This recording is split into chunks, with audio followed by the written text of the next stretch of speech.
perfect. What's that? I said we would have just put the big cane behind us here, we would have been perfect. So, you said you think you've been diagnosed with, Bipolar 1, how's it affected you? before or after? Before or after what? Before I was diagnosed or after I was diagnosed? Okay, well tell me the story. Tell me your story, do it chronologically, before first and then, and how things have changed, you know, how things were going before you were diagnosed and how they're going now. Well, before I was diagnosed, when I was young, looking back now, whatever I did, whether it was skateboarding or tennis, whatever I did, I was 100 miles an hour a day, all day long, and I always had trouble making friends. I had one best friend from when I was a sixth grader till I was a freshman in high school. And we lived in Southern California, and then we moved to Oregon. After that, I kind of gave up on life and no more friends after that. And I went to an all-boys school, Benson Technical School, and I kind of pretty much survived the next 3 years till I graduated. I was cocky and arrogant. I pushed people away. I didn't know how to fit in. And I didn't know what was wrong with me. I just thought I was some kind of a freak. And getting out of high school, I'd never dated a girl. And I finally asked a girl out on a date, and we kissed, and I thought I was in love. And so I chased her for 3 years till she married me. And the whole time we dated, I would go to her high school every day because I was out of high school. Because I was had a lot of delusional thinking and paranoia. And so I made sure I saw her every day so she wouldn't cheat on me. And the same thing happened when we got married. And when we got divorced, I still had delusional thinking. I would spy on her 24 hours a day. And after that, I got married again and had my first child, my only child except for my 2 stepkids. And delusional thinking then too. Constantly watching her, checking up on her. I just didn't seem to understand what was wrong with me. And looking back, I just didn't have any feelings for life. And I was just very psychotic at times. And when I divorced her, I went into a drinking spree and almost drank myself to death. And luckily I quit drinking. And it's the same old, same old. I dated over and over again. And then finally got to the point I was so delusional I just quit dating girls altogether. A girlfriend that I just broke up with, I'd go to her work every night. I run a Ford Taurus every Friday night, just like clockwork. And I would take it to a restaurant where she was waitressing, and I would wait till I could park it right next to her car. And I would lay in the back of the station wagon, which I always rented, with a blanket on top of me, because I always wanted to see who she's going to come out with. Well, it was 3 years later, and I finally got over that, and I hadn't dated a female for 3 years, and I had a celibacy date. And the day of my celibacy date, my friends asked me, "What are you going to do today, Mark?" And I said, "I'm going to go play golf." And that was November 16th of 1998. In August of 1998, I was walking in my parking lot. I'm getting emotional. And I ran into this beautiful woman, and I knew it, instantly in love. This was the one. And we each were walking our dogs, and I just knew it was love. And I thought that I'm all healed, I won't be jealous anymore, but within the first 24 hours it just snapped in just like that. And we got married in December. I couldn't wait very long because I was so delusional. We got married and I got a house. I bought her a car. I was spending money like crazy to try to get myself to fit into this family image I always wanted. And I flew her parents here from Venezuela on a surprise visit. I was just doing all this erratic behavior. And I used to check your emails, which she caught me. I had a delusional outburst thinking she was having an affair on me in one of the emails I read. So this went on and on and on for 12 years of marriage. And it got to the point where I had such a bad episode or episodes that my wife was ready to leave me. And that's when I had somebody say, why don't you go see this nurse practitioner that I go see? And I went and saw him, and for 3 straight months, he'd ask me, have I invented anything today or this week? Have I went ballistic on anybody? Have I spent a bunch of money? How's my temperament? Am I sleeping? And it was about 3, maybe 4 months later, he diagnosed me with bipolar 1. And we started the medication, and slowly but surely, I was on Lamictal. I started getting better and better. And then it was maybe a year and a half taking Lamictal. Our daughter and my son-in-law came up from Southern California.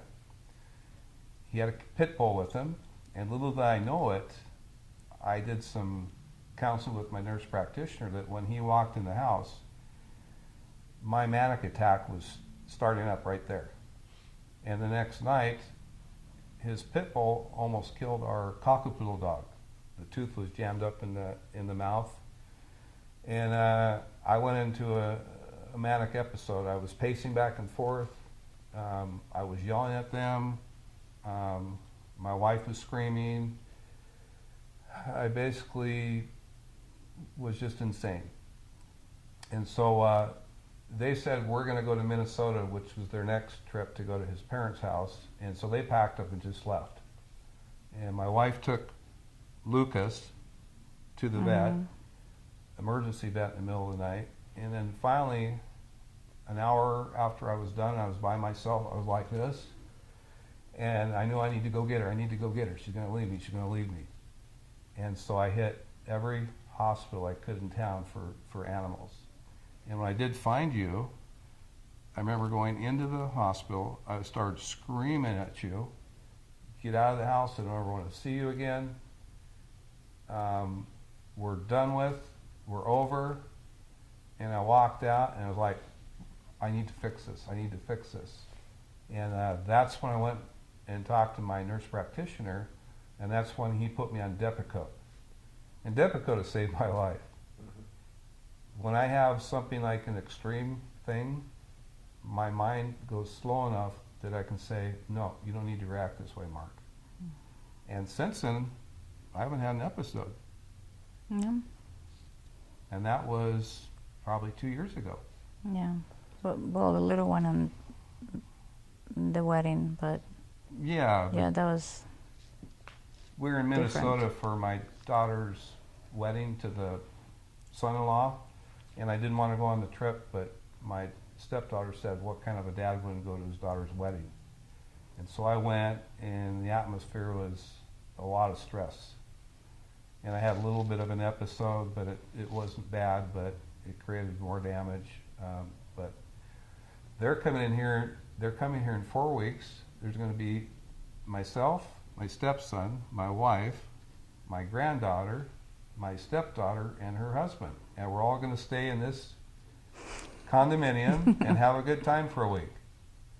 And I'm really confident that we will, because we've been working hard on ourselves. So there is light at the end of the tunnel, and I have my equipment paid off for my business. I drive a $1,000 Volvo instead of a $60,000 truck, and I just got the biggest contract of my life for a job I'm doing, and I'm pretty low key, and this is a miracle for me. It just doesn't get any better. So what's different now? The light isn't. Bounce it, would you please? Why don't you try to bounce it off the ceiling for me instead of I gotta do that over again? No. No. Oh, how did I do? No, You're it's great. I wasn't too monotone? No. Okay. Some people get monotone when they get interviewed. Are you okay, sweetie? Mm-hmm. Yeah.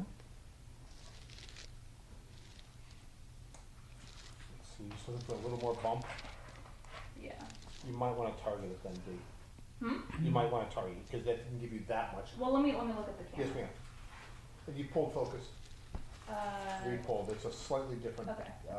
depth there. Well, I'm supposed to be looking at you, right? What's it? Yeah. Correct? Yeah, yeah, Not yeah. the camera. That's right. I did a couple times. You did, A couple but- of times and then you It's stopped. okay. Yeah. Is this in your guys' face at all? And I know not to do that too. Do what?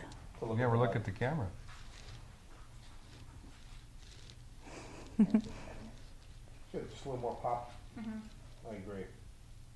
So how is life different? You rolling? Yeah. How's life different? What feels different? Can you tell you're on the medication? The medication is an interesting thing because when I started taking Lamictal, people told me I was changing. I didn't really see it or feel it.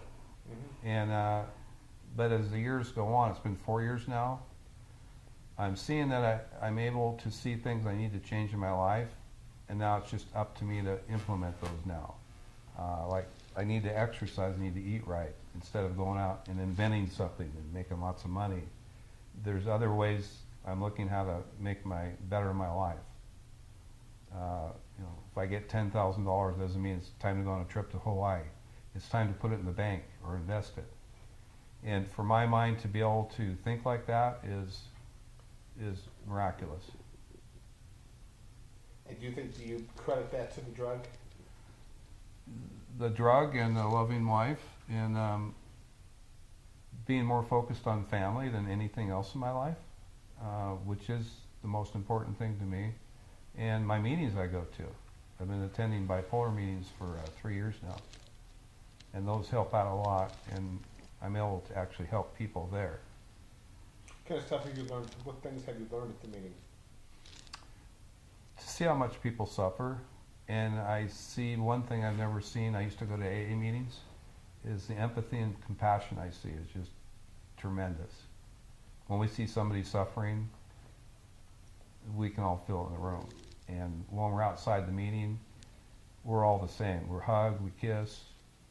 It's not like we get outside the room and we change into this completely different person. Mm-hmm. And that's a really neat thing to happen. That's great. Mhm. So what have you seen? I think it's when he's really. How long have you guys been together? It's gonna be 16 years in December. So when he's, can you describe what you see when he's in a really manic state? Oh yeah. Well, before, years ago at the beginning of the marriage, I think, I thought it was just like the way that he was, always coming up with new ideas, or, he wanted to buy this or buy that, or just like fix things or relationship, or wanted to have things, like on the spot, I didn't know that it was bipolar. And then I thought,